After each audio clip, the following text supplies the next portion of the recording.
Okay, so civil code pa rin tayo. Okay.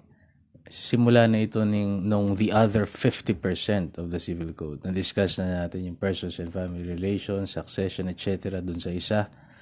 Ito yung, I treat this part as the start of the other 50%, the other half of civil code. So, ang unang topic ay property. Okay, property. All things which are already in possession of a man or may be objects of appropriation are considered as property, either as movable or immovable. So, dalawa pala yung classification ng property, movable or immovable. Pero bago yun, ano muna ang appropriation? Ang appropriation is equivalent to occupation, willful apprehension of a corporeal object which has no owner with the intent to acquire ownership. Kasi sabi sa definition ng property, all things which are already in the possession of man or maybe the objects of appropriation are considered as property. Yun nga, either as movable or immovable. So let us classify itong thing at saka yung property. No? Thing at saka property.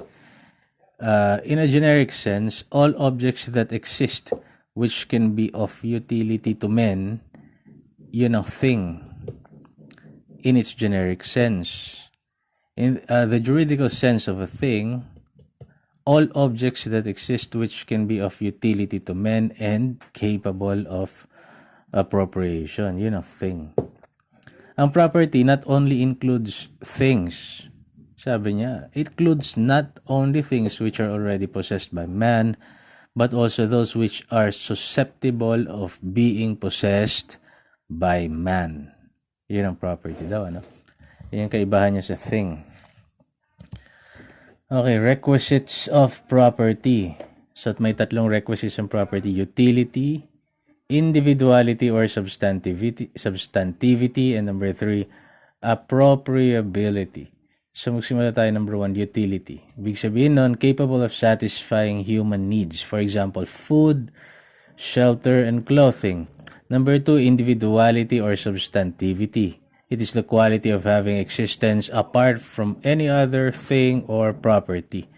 Example, parts of the human body may, within the limits prescribed by law, become property only when separated from the body of the person to whom they belong.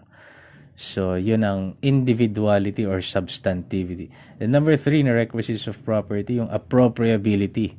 It is the susceptibility of being possessed by men. Hence, diffused forces of nature in their totality cannot be considered a property. Diffused forces of nature in their totality cannot be considered a property. Example, air, lightning, ayan. An object cannot be considered as property because of physical impossibility, yung res communes, or legal impossibility, which is, example nun, yung human body. So, yung object daw cannot be considered as property because of physical impossibility or legal impossibility. Ano ba ibig sabihin ng res communes? Res communes, common things which are not capable of appropriation in their entirety. Yan nga, nabanggit natin yung air, lightning, although they may be appropriated under certain conditions in a limited way, kagaya nga ng oxygen, electricity, ganyan. In case of the latter, they become property. So, kapag they can be appropriated under certain conditions, kagaya nga ng oxygen and electricity, they become property. Okay, ano ibig sabihin ng res nullius? Res nullius. That which has no owner because it has yet been appropriated. For example, hidden treasure, wild animals, fish in the ocean, or because it has been lost or abandoned by the owner. It constitutes property as long as it is susceptible of being possessed for the use of man. Alright? Ano naman ang res alicuhus? Res alicuhus. Letter J yun, alicuhus. Objects already owned or possessed by men. So after death, the rule is still not a property by reason of public policy. Personality of a man demands respect even after death. So yun yung rule after death. Hindi pa rin naman wala naman kasing pwedeng magmay-ari ng personality mo. They can only siguro copy, impersonate, pero ikaw pa rin ang may-ari. Kaya sabi nga, a man demands respect even after death. An exception within the limits prescribed by law. RA 349 legalizes permission of use of human organs or any portion of the human body for medical, surgical, or scientific purpose under certain conditions. Yun yung RA 349. Republic Act 7170 naman authorizes the legacy or donation of human organs after death as far or for transplant, as well as the advancement of research, medical and dental education, therapy. Okay. Property includes not only material objects but also rights, although these are merely relations. However, only rights which are patrimonial in nature can be considered as property. Otherwise, they are not. So, ang example nun, family rights, right to life, liberty, yung mga ganyan. Patrimonial in nature. So, ano naman yung classification ng karapatan? Classification of rights. So, merong real rights at merong personal rights. Okay, so, i-compare natin sila with distinctions. So, real right is a definite active subject. Ayan, the rest of the world as passive subject. So, ang distinction niya, number of persons involved. Okay?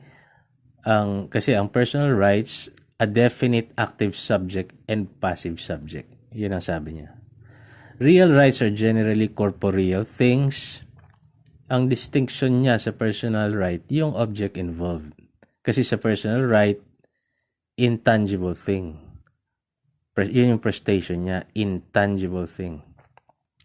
Sa real rights naman, real actions against third persons.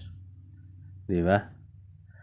Yung ang kaibahan niya sa personal right, yung nature of actions. Personal action naman sa personal rights. Personal actions against the definite passive subject.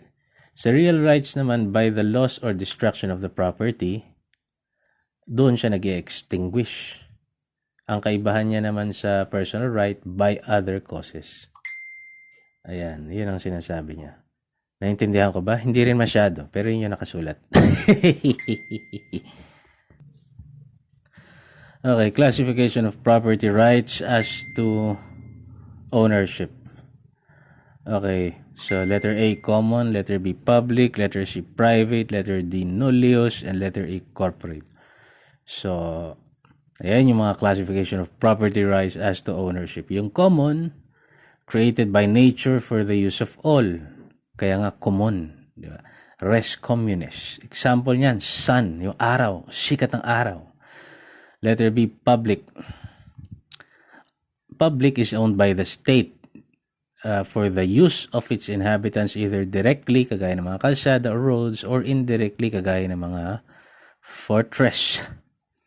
Letter C, private. Ito naman yung mga owned ng private individuals. Like ako, I'm a trillionaire. I own a lot of private property. Letter D, nullius. So, no owner. Res nullius. Yun yung mga nabanggit natin kanina. Hidden treasure, yung halimbawa niya. And letter E, corporate. Ito yung owned collectively either as patrimonial, example na yung mga properties of local governments held in private capacity, or communal, kagaya ng mga plaza. Communal pa rin siya, pero corporate property siya. Bakit naging corporate? Kasi corporate entity ang local governments, hindi ba? Ayan. Okay, magtungo naman tayo sa topic ng ownership.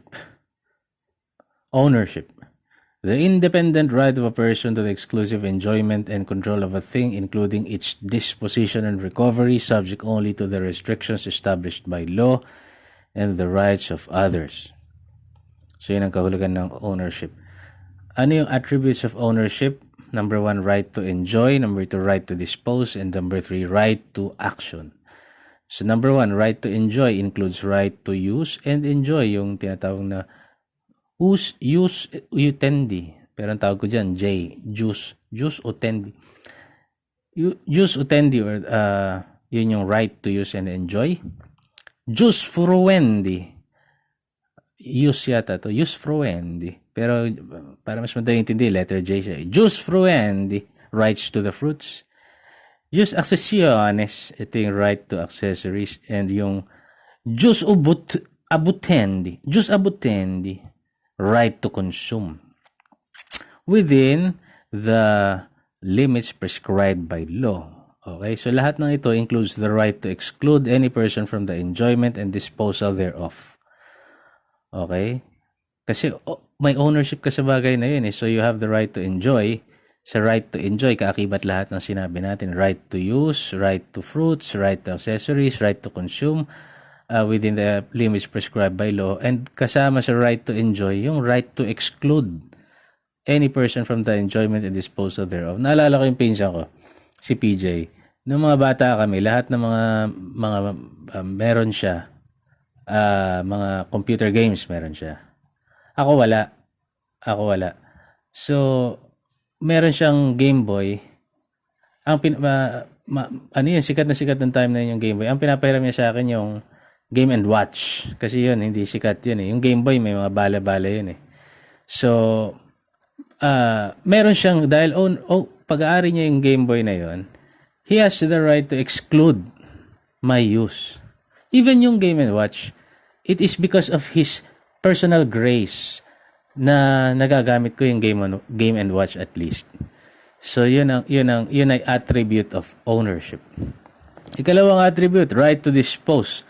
Yung jus disponendi, the power of the owner to alienate, encumber, transfer, and even destroy the thing owned totally or partially within the limits prescribed by law. This includes right not to dispose. So may karapatan ka rin hindi siya i-dispose. O kaya ako, yung mga gamit ko, gusto kong pagtatapon ng nanay ko, gamit ko yon. May karapatan akong hindi yon itapon. Pero dahil nanay ko siya, tinatapon niya. Okay, number 3, right to action. Ito yung jus vindicandi o jus vindicandi. Right to action is given by the law to the person whose property has been wrongfully taken from him against any person unlawfully detaining it, even if the possession of the latter has been legalized by conveyance, either to recover damages or the possession of the property. The right of action can be transferred. So, pag kinuha yung property mo, meron kang right, ang tawag dito, you have the right to take it back or recover damages. Yeah. So yun, ulitin natin, 3 attributes of ownership: right to enjoy, right to dispose, and right to action. Okay, since napag-usapan natin yung right to action, pag-usapan natin yung mga actions for possession. Actions for possession, ito yung mga inaano mo na sa korte. So, ang pag-uusapan natin mga actions ngayon, sandali, binabrowse ko yung aking notebook. Ejectment cases, action publiciana, action reinvindicatoria, writ of possession, writ of injunction, yung mga ganyan. Okay, so yung ejectment cases, 2 uri daw yan. Nakalagay dito sa notebook, yung forcible entry at saka yung unlawful detainer. So under forcible entry, a person deprived of possession of any land or building by force, intimidation, stealth, or threat and strategy, yung tinatawag nila fists. Force, intimidation, stealth, threat, and strategy. So pwede ka mag-file ng forcible entry case, di ba? Pag unlawful detainer naman, any landlord, vendor, vendee, or other person against whom the possession of any land or building is unlawfully withheld after the expiration or termination of the right to hold possession by virtue of any contract express or implied. So, kadalasan sa unlawful detainer, ito yung natapos na yung kontrato niyong mangupahan, dapat aalis na siya. Hindi mo na nirenew yung contract, pero andun pa rin siya unlawfully nang walang consent yung may-ari. So sa unlawful detainer daw, period to file action is within 1 year after such unlawful deprivation or withholding of possession commencing from the time of last demand to vacate. Itong last demand may be oral or written, direct or indirect, to vacate, no? No demand is necessary for a lessee to vacate when it is specifically provided for in the agreement. So kung nakalagay kunwari sa inyong kasulatan, hindi mo na kailangan ng demand to vacate. So ang prayer daw dito, di ba ito yung mga nakalagay sa mga pleading? Prayer for the restitution of possession with damage and costs. However, the only damages that can be recovered in an ejectment suit are the fair rental value of the reasonable compensation for the use and occupation of the real property. Other damages must be claimed in an ordinary action. The defendant, however, may set up a counterclaim for moral damages and recover it if it is within the jurisdiction of the court. Ang jurisdiction nitong forcible entry at unlawful detainer, both ejectment cases, ay sa MTC. So, summary proceedings daw siya. Whatever the amount of plaintiff's damages will not affect the court's jurisdiction. Ang issue kasi sa ejectment cases, yung physical possession. So, the decision in such action is res judicata in the question of possession. So, okay, so sinabi niya, di ba? The decision in such action dito sa mga ejectment cases is res judicata in the question of possession. So, para lang malinaw, ako hindi ko kasi alam yung res judicata eh. Res judicata is the principle that a cause of action may not be relitigated once it has been judged on the merits. Hindi mo na pwedeng pag-usapan ulit na natalakay na sa korte yung merits eh. Sabi nga ng Supreme Court nating mahal na mahal, it refers to the rule that a final judgment or decree on the merits by a court of competent jurisdiction is conclusive of the rights of the parties or their privies in all later suits on all points and matters determined in the former suit. Hindi nyo na pag-uusapan, dapat yun na-determine na. Conclusive na yon. Okay, magtungo naman tayo sa ikalawang action for possession, yung action publiciana, which is a plenary action. Okay? Ano muna ang plenary action? Di ba? Plenary action is a suit or action independent of any other proceeding in which merits of the cause are fully inquired into and determined. So, hindi niya kailangan ng kasama. It is a plenary action. It is independent of any other proceeding. So whenever the owner is disposed by any other means, for example, yung possession is due to tolerance of the owner, tinolerate niya na lang, other than fists, wala namang kaakibat na force, intimidation, stealth, threat, and strategy, he may maintain this action to recover possession without waiting for the expiration of 1 year before commencing the suit. It may also be brought after the expiration of 1 year if no action had been instituted for for forcible entry or unlawful detainer. Kaya nga sinasabi nila kapag yung unlawful detainer, hindi mo na bring up within 1 year from the last demand to vacate, it ripens into an action publiciana. So pag hindi mo na i-bring up yung unlawful detainer within the period of 1 year, hindi mo na siya pwedeng gamitin. Action publiciana na yung pwede mong gamiting action para bawiin mo yung ano mo. Kaya lang, it is plenary in action nga. So it is a suit. Hindi kagaya ng forcible and unlawful detainer. Forcible entry and unlawful detainer, they are both summary proceedings. Ito, plenary action na talaga to. Okay. Magtungo naman tayo sa number 3, action reinvindicatoria. Action reinvindicatoria, action for recovery of dominion over the property as owner. This action should be filed in case refusal of a party to deliver possession of property to an adverse claim of ownership. A suit, itong action reinvindicatoria is a suit to recover possession of a parcel of land as an element of ownership. Yan. Yun siya. Okay? Okay, ang susunod. Number 4, yung writ of possession. Writ of possession. Writ of possession is proper after letter A, land has been registered under the Torrens system of registration. Letter B, extrajudicial foreclosure of mortgage. Letter C, judicial foreclosure of mortgage and mortgagor has possession and no third party. Walang ibang third party. And letter D, execution of sales. So, doon ka pwede mag-file ng writ of possession. Number 5, writ of injunction.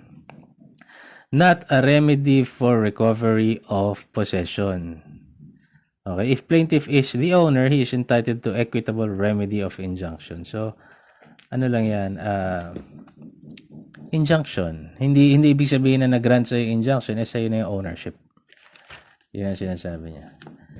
Okay, so natapos na tayo sa mga actions for possession na hindi ko rin masyado naintindihan pero baka pag pinakinggan ko maintindihan ko ulit. Magtungo na tayo sa principle of self-help. Principle of self-help is the right to exclude any person from the enjoyment and disposal thereof. For this purpose, he may use such force as may be reasonably necessary to repel or prevent an actual or threatened unlawful physical invasion or usurpation of his property. So naalala ko na nagtatrabaho ako sa isang NGO na nanghihingi ng legal assistance sa amin yung mga kapatid nating AITA. Ulitin ko lang, hindi po ako abogado. Ako ay gumagawa lang ng mga draft noon. So ginamit ko itong doctrine of principle of self-help. And sa pagkakaalam ko, nanalo naman daw sila. Dahil pinagsisira ng mga kapatid nating AITA yung mga gamit pangmina ng mga minero na bigla na lang pumasok sa kanilang teritoryo nang wala namang nilang pahintulot. So instead na makulong yung mga kababayan nating AITA, nagamit natin ito na kumbaga naging justified yung pagtago nila ng ilang kagamitan ng mga minero at paninira nila ng iba dahil nga ayaw umalis. Okay, state of necessity prevails over the principle of self-help. So, state of necessity, mas mataas ang antas niya kaysa sa principle of self-help. The owner of a thing has no right to prohibit the interference of another with the same if the interference is necessary to avert an imminent danger and the threatened damage compared to the damage arising to the owner from the interference is much greater. So, laging nangingibabaw ang doctrine of state of necessity, yan, over the principle of self-help. Okay, ulitin natin yung state of necessity. The owner of a thing has no right to prohibit the interference of another with the same if the interference is necessary to avert an imminent danger and the threatened damage compared to the damage arising to the owner from the interference is much greater. Ano naiisip ko rito, kunwari yung kotse mo.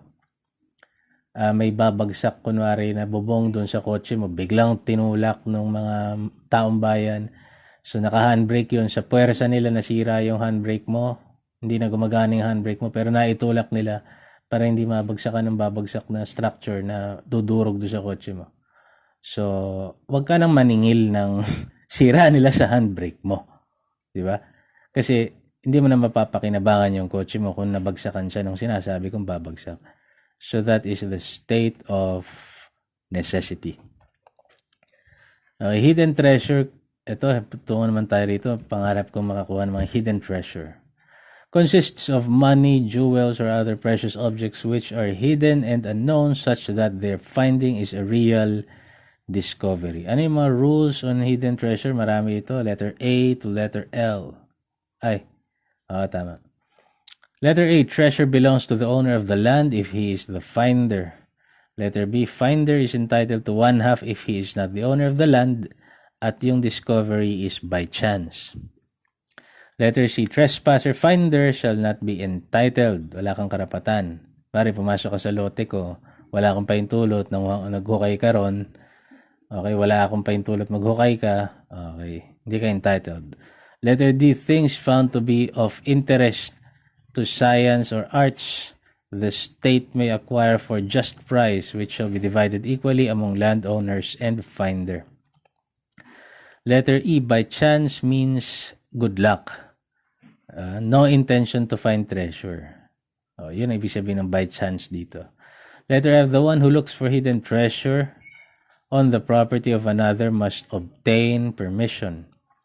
Letter G, if the landowner gave permission, he is entitled to 1/2. Letter H, finder is commissioned by the landowner. Kung yung finder ay kinomisyon ng landowner, he is only entitled to his salary. Letter I, if finder is lessee or usufructuary, entitled siya sa 1/2. If found by another person, 1/2 goes to the finder and 1/2 to the owner. Letter J, Other precious objects. Similar ito sa money and jewelry. Letter K, treasure should be hidden and unknown. Pagka under the topic of hidden treasure, kailangan naman hidden and unknown. If purposely hidden, the owner may recover. Kailangan hindi siya alam. Walang nakakaalam na nandun siya. And letter L, thing discovered do not qualify as hidden treasure. Kung hindi siya nagka-qualify as hidden treasure, the rules on occupation would apply. So ano ba yung rules on occupation? Kapag hindi yung nakuha mong bagay, hindi naman siya nag-qualify as hidden treasure. Ang pagbabasehan natin yung Article 713. Acquisition of ownership of seizing corporeal things that have no owner made with the intention of acquiring them according to legal rules. So yun yung Article 713 of the Civil Code. Ang abandoned, pag sinabi mong abandoned, expectation to recover is gone. Okay? Spec recuperandi. Charot. Okay, Article 714, ownership of a piece of land cannot be acquired by occupation. Okay?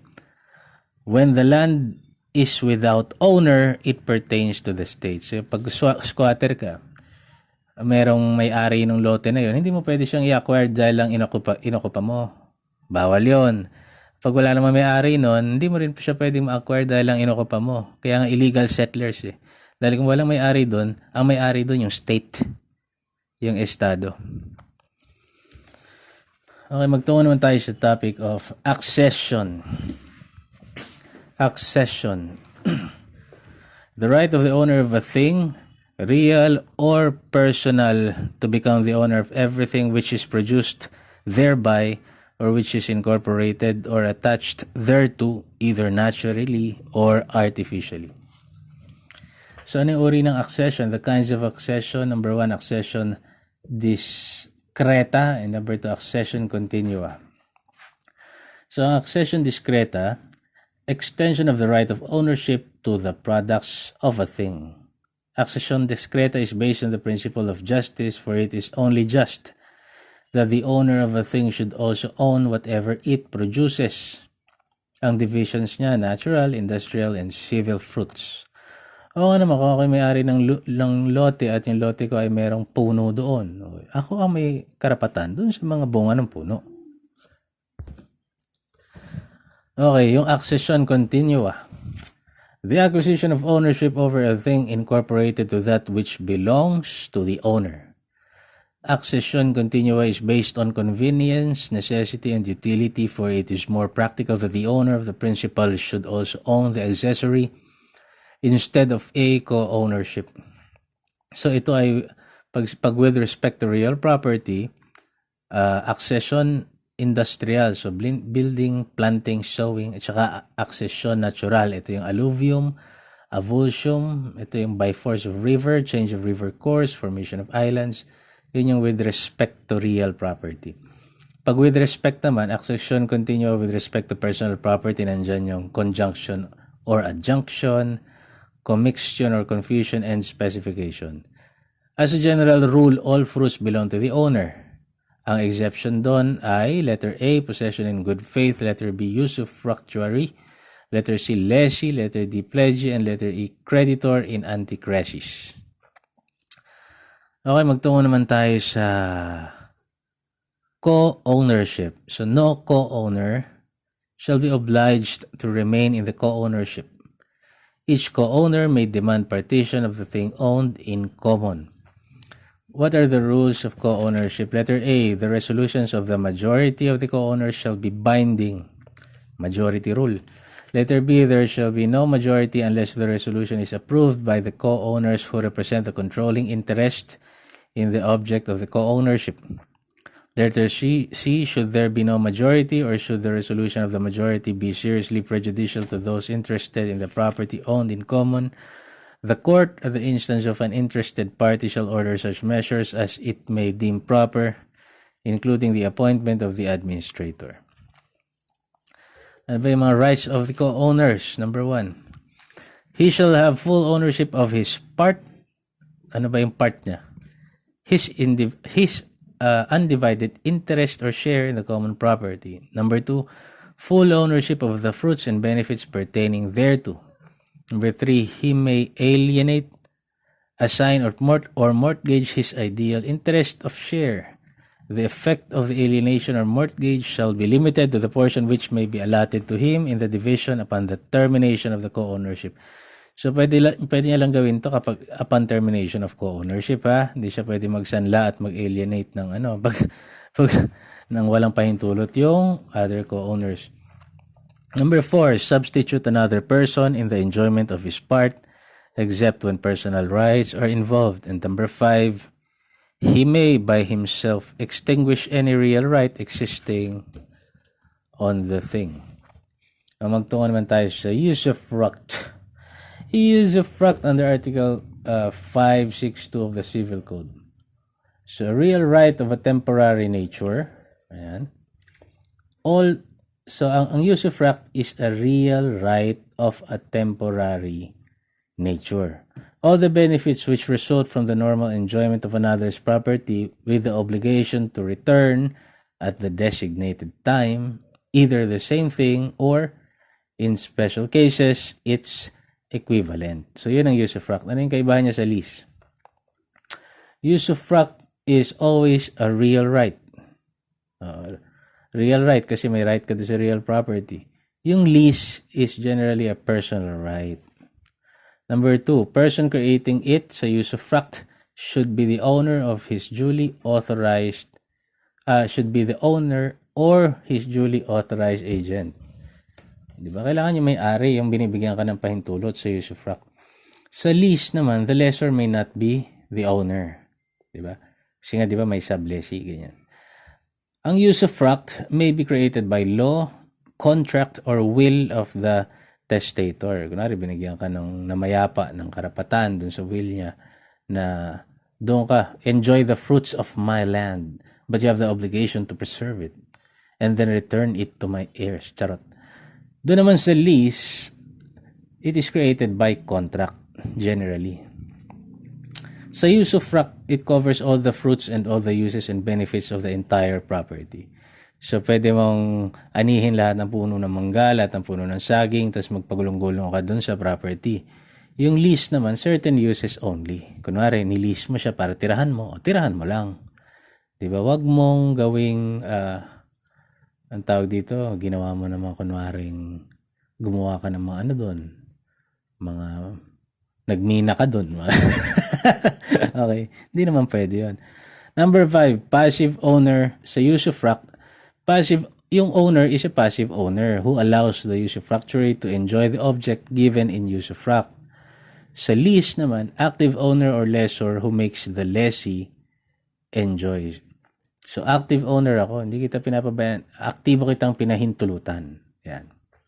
And number 6, yung usufruct pays for ordinary repairs and taxes. And yung lease naman, not generally under obligation to undertake repairs or pay taxes. Pero under nga doon sa nabasa nating law, pagka minor repairs, ang may obligasyon na gumawa nun, I see the lessee. Lessee ba? Yun ang upahan. Tama ba? Ayan. Okay. Basta yung nangungupahan. Nalilito pa rin ako hanggang ngayon sa lessee at saka sa lessor. Ano ba yan? Okay. Article 603, modes of extinguishment of the usufruct. Number 1, by death of the usufructuary. Number 2, by the expiration of period or period or fulfillment of condition. Nag-expire na yung period nyo for usufructuary o na-fulfill niya na yung condition. Number 3, by merger. Number 4, by renunciation. Number 5, by the loss of the thing. Number 6, by termination of right of owner. Number 7, prescription. And number 8, other causes such as emancipation of the child. Yan. A usufruct is not extinguished by bad use of the thing in usufruct. So, kunwari yung child, nag-asawa na siya, so na-extinguish na yung usufructuary nyo, ganyan. So, sabi rito, a usufruct is not extinguished by bad use of the thing in usufruct. Kaya lang, you have the obligation to preserve eh. Diba? Parang conflicting yun sa isip ko. You are given the right to enjoy the fruits and all the uses and benefits of the entire property. Pero, you have the obligation to preserve the property. So, how come? Hayaan natin. Usufruct is not extinguished by bad use of the thing in usufruct. Tandaan, yun na lang tandaan natin. Okay, magtungo tayo sa Article 613, yung easement naman ang pag-usapan natin. Easement. Pero bago natin pag-usapan yung mga easement na yan, mahaba ba yan? Mahaba ang puta. Mahaba siya. Sige, basahin na natin. Tapos magtungo tayo sa... Diyan na muna tayo magtapos sa easement. Okay, Article 613, easement. Easement has been defined as a real right constituted on another property, corporeal and immovable, by virtue of which the owner of the same has to abstain from doing or to allow somebody else to do something on his property for the benefit of another thing or person. So under Article 620, ano yung modes of acquiring easement? Number 1, by title or prescription. Number 2, by prescription. Number 3, by deed of recognition. Number 4, by final judgment. And number 5, by apparent sign established by the owner of 2 adjoining estates. Okay, so yung by title or prescription, only continuous and apparent easements may be acquired either by virtue of a title or by prescription in 10 years.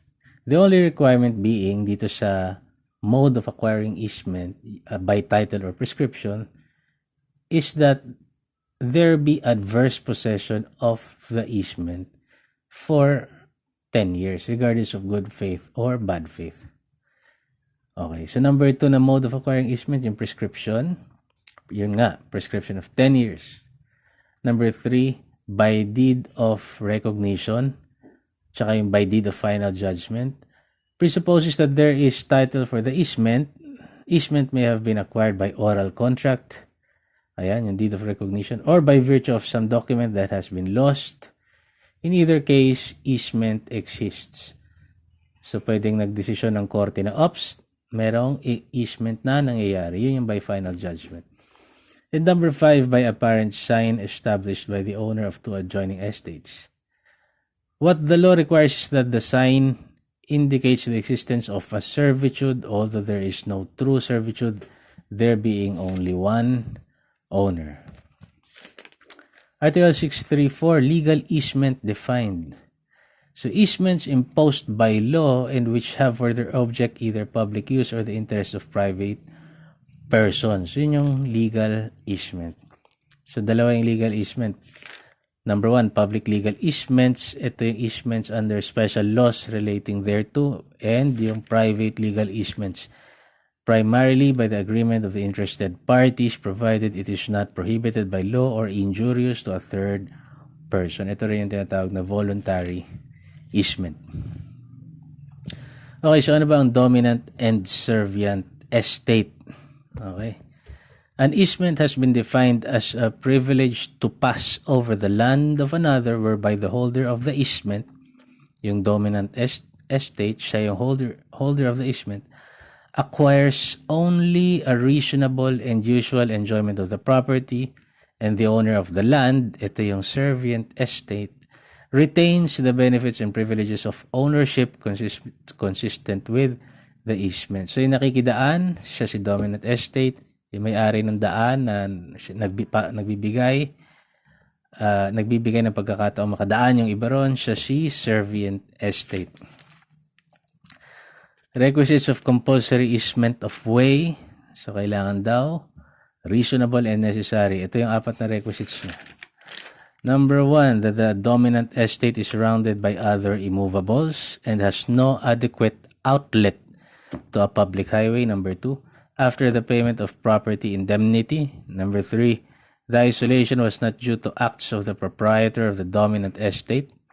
So, hindi ka dapat na-isolate dahil sa kalokohan mo, tapos biglang hinarangan mo yung dapat na daan mo, tapos manghihingi ka easement. Bawal yun. And number 4, the right of way claimed is at the point least prejudicial to the servient estate, where the distance from the dominant estate to a public highway may be the shortest. So yun yung 4 na requisites of compulsory easement of way.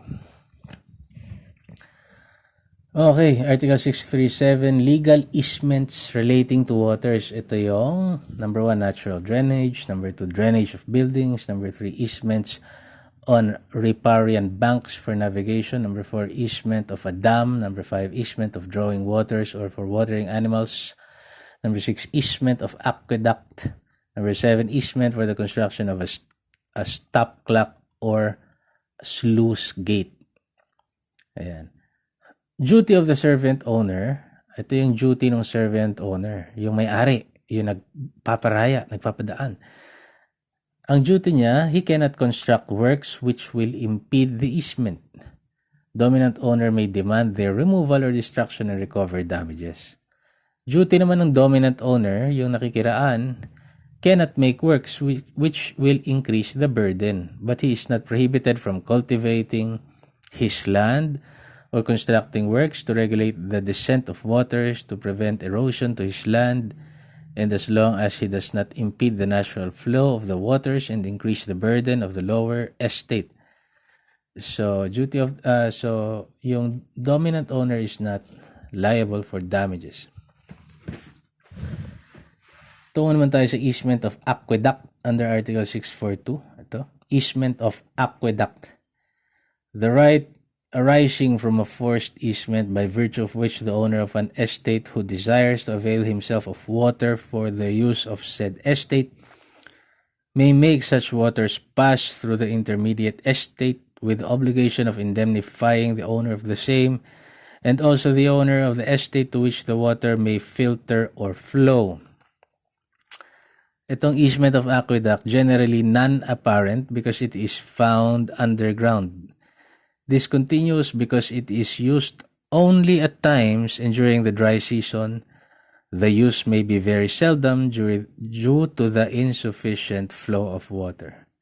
So yun yung aqueduct. Easement of aqueduct under Article 642 of the Civil Code. Under Article 647 naman, construction of a stop lock or sluice gate. Ano ba to? Purpose nito is for irrigation or to improve the estate. Proper indemnity has to be paid. No damages must be caused to a third person. Yan yung pagko-construct ng stop lock or sluice gate. Okay, balikan lang natin sandali ang ibig sabihin ng aqueduct. Kasi nga, nanggaling tayo doon, easement of aqueduct. Aqueduct is an artificial channel for conveying water, typically in the form of a bridge across a valley or other gap, parang kanal, ganun. Okay, yung sluice gate naman, ito yung gate that controls a sluice. Yun is a valve known as a sluice gate. These valves are designed to seal in one direction and commonly are used to control water levels and flow rates in rivers and canals. So, yung sluice gate moves up and down in a vertical plane above the spillway in order to control the flow. Yun ang sluice gate. Okay, yan. So, alam na natin. Magtungo naman tayo sa easement of light and view. So, under Article 667 of the Civil Code, easement of light, it is the right to admit light from the neighboring estate by virtue of the opening of a window or the making of certain openings. Okay. Easement of view, it is the right to make openings or windows to enjoy the view through the estate of another, and the power to prevent all constructions or works which would obstruct such view or make the same difficult necessarily includes easement of light. So pag may easement of view, it necessarily includes easement of light. Kaya nga pag nag-construct ka ng bahay, hindi dapat dikit-dikit, hindi dapat na lips to lips yung mga pader nyo. Dapat merong space para makapasok yung ilaw. Easement of light and view. Under Article 668, prescriptive period for acquisition of easement of light and view. So under positive easement, made through a party wall or even if made on one's wall if the window is on a balcony or projection extending. Nonsense yung sinabi ko. Ano yung prescriptive period for acquisition of easement of light and view? So ito, dahil ko lang yung mga pinagsusulat ko, babasahan ko na lang kayo about easement. Yan. A part owner of a party wall may use it even without the consent of the other owners for as long as it does not interfere in the common and respective uses by the other co-owners. No part owner may, however, make an opening in a party wall without the consent of the other co-owners. If the same is done without the consent of the other co-owners, the latter may demand that what has been done be undone at the expense of the co-owner who made such opening. Nagbutas ka sa party wall na wala kang pahintulot. But if the same is done with the consent of the other co-owners, the 10-year period of prescription for the acquisition of an easement of light and view shall commence to run from the time of making such opening. Okay. So in the case of Spouses Garcia versus Santos, ito yung paliwanag ng ating Supreme Court. The legal easement called easement of light and view refers to an easement whereby the dominant estate enjoys the right to have free access to light, a little air, and a view overlooking the adjoining estate. The easement of light and view has two components. The easement of light or jus luminum has the purpose of admitting light and a little air, as in the case of small windows, not more than 30 centimeters square at the height of the ceiling joists or immediately under the ceiling. On the other hand, the easement of view or servidumbre prospectus has the principal purpose of affording view, as in the case of full or regular windows overlooking the adjoining estate. Explained otherwise, the easement of light is the right to make openings under certain conditions in order to receive light from others' tenement, while the easement of view is the right to make openings or windows to enjoy the view through the estate of another, and the power to prevent all constructions or works which would obstruct such view or make the same difficult. The easement of view is broader than the easement of light because the latter is always included in the former. Ayun nga, the easement of light is always included in the easement of view. As held by jurisprudence, the easement of light and view is intrinsically intertwined with the easement of the servient estate not to build higher or altius non tolendi. Yung nagpaparaya, hindi ka dapat mag-build ng anong tawag dito? Higher structure. These two necessarily go together because an easement of light and view requires that the owner of the servant estate shall not build to a height that will obstruct the window. Article 616 of the Civil Code states that easements may be classified into positive and negative easements. A positive easement is one which imposes upon the owner of the servant estate the obligation of allowing something to be done or of doing it himself. On the other hand, a negative easement is that which prohibits the owner of the servant estate from doing something which he could lawfully do if the easement did not exist. According to Article 621 of the Civil Code, in order to acquire easements by the prescription in positive easements, the prescriptive period shall commence from the day on which the owner of the dominant estate or the person who may have made use of the easement commenced to exercise it upon the servient estate. With respect to negative easements, the prescriptive period shall commence from the day on which the owner of the dominant estate forbade, pinagbawalan ka, by an instrument acknowledged before a notary public, the owner of the servant estate from executing an act which should be lawful without the easement. So, yung servant estate, di ba siya may-ari? Meron siyang ginawa, lawful naman sana, kaso pinagbawalan siya nung dominant estate dahil nga may makakasagabal doon sa dominant estate. So as a general rule, an easement of light and view is a positive one if the window or opening is situated in a party wall, while it is a negative one if the window or opening is through one's own wall, for example, through a wall of the dominant estate. May isang maikling case pa tayo rito. In the case of Cortez versus Utibo, the court held that the easement of light and view in the case of windows opened in one's own wall is negative. Kasi hindi siya party wall, sariling wall mo yan. As such, it cannot be acquired by prescription except where sufficient time of possession has elapsed after the owner of the dominant estate, by a formal act, has prohibited the owner of the servant estate from doing something which would be lawful but for the easement. So yun po, doon nagtatapos itong ating unang part na to. Next na babasahin naman natin ay donation.